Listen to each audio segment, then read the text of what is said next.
with my whole theme of trying to keep this cart as modular as possible, one issue that's been racking my brain that wasn't even part of the mods I'm supposed to be doing is this stupid side panel, how it doesn't stay up. I've had to come up with another solution, and my idea was to make some kind of like a key that I can put in between these two that sort of lock it together. So finally, after much deliberation, I think I've come up with it, and let me give you a quick preview of what I think I'm going to do. So on this side, 1/2 inch bolt fits perfectly into this hole. Now, when I went to Home Depot last night, I was going to get a 3/4 inch bolt would fit perfect in here, but I didn't feel like paying the money, and they didn't have a short one. So, come up with an alternative solution,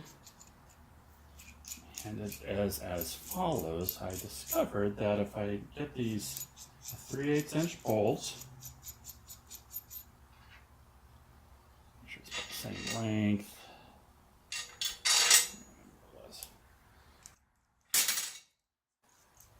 See why that's so annoying? Okay, now there, put this back up. And this right here, this is one of these, we call these again, T-nuts, giant 3/8 inch ones. It'll be enough length down to give it a little bit of weight, and it'll sit down, sit there. Come on. And we will have a piece of rebar here. And I'll weld to this flat face of this nut, position this right, and then weld it onto the top of this other one. And then basically what you've created is a key that when you're done using the cart, you can just pull this whole thing out and it'll be one unit.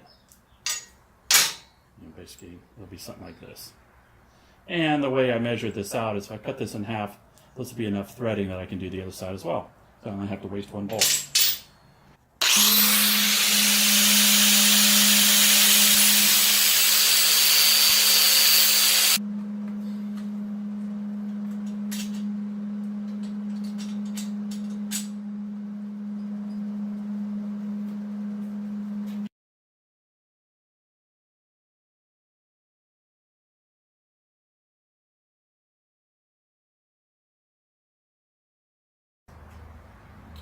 I got my quick little prototype mocked up here.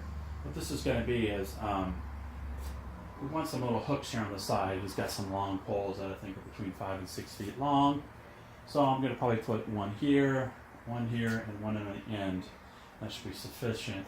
But because, like I keep saying, everything I do is modular. You know, I want to be able to fold these down and want to put away. Well, I want to make it as compact as possible. So one problem I realized is then you'd have these hooks sticking out the side. And so I was trying to come up with an idea. It wouldn't take too much time or be too difficult. I wouldn't have to buy anything, that I could have some kind of swing out hook action. So I think I've come up with a little design here, and it seems to test pretty good. And I'm going to end up welding it to the front. I was going to do it underneath, but I forgot we're going to eventually be putting some kind of either expanded metal or something in the outside. I want to weld it to the outside, not weld it to the inside. So if I have this in here, it would interfere. So I'll weld it to the outside. It should be strong enough. So what's going to end up happening is this will then spin, pivot out. And what I'm going to do, utilizing nuts, is I will tighten this down to where this will act as a stop, where that is, and then I'll have it welded in place. And then same will happen for here when we spin. Oops. So I got to figure out the way these do. I'm doing this backwards. Okay. So when you swing out, this top one will lock its outward position, and then you'll swing it in, and then we'll figure out where we want that, and then you lock that one. So then that way you'll have a quarter turn built-in stops. And I think it looks okay. So I'll go ahead and try to make 2 others just like this, and we'll get them mounted.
Okay, so there we have it.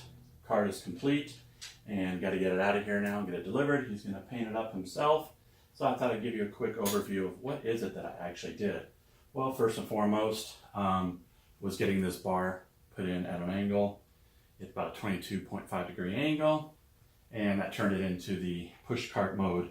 What I did is the mounts that were for the bicycle, I cut those, put the angle on so that this can be, I sleeved it right here so that this can just slide over and pin it. This will be the only thing that will always have a pin, because he may need to remove this to put it in the back of a buddy's truck that's a camper shell. So that's the only thing that's not semi-permanent. The whole card is still maintaining the whole modularity idea, where every bolt actually has an accompanying pin, as you can see, that are hanging here. But for this trial run, we're going to have it all bolted to help minimize noise. Was one of the issues from all of the rattling that it does. So I installed a backstop up here, this panel, which is also removable. And one issue I was having is I couldn't seem to fix this problem of this thing always wanting to fall. It doesn't want to stay upright. So I made these little keys here, so you can kind of put this in and lock it down, and that keeps it nice and rigid. So we got that handled. The other issue was these were really wobbly, because all it was is they were slid on and I had a pin. So these are one of the semi-permanent ideas. I put like a nylon nut on here to keep these wheels a lot more stable. We got some swing out side panels. He's got some poles about between 5 and 6 feet long that'll fit, so these can swing out, put your poles in, and then keep them closed in for the future. So that's about it. I don't think there's anything else I did significant other than just taking two carts and they're basically one. Up here I did wrap the handle with some paracord, even coated it with some of my beeswax polish, help give it some waterproof properties, keep it from rotting out. And that's about it. So as always, thank you for watching. If you like this video, hit that like button, leave a comment below. Until next time, you guys, take care.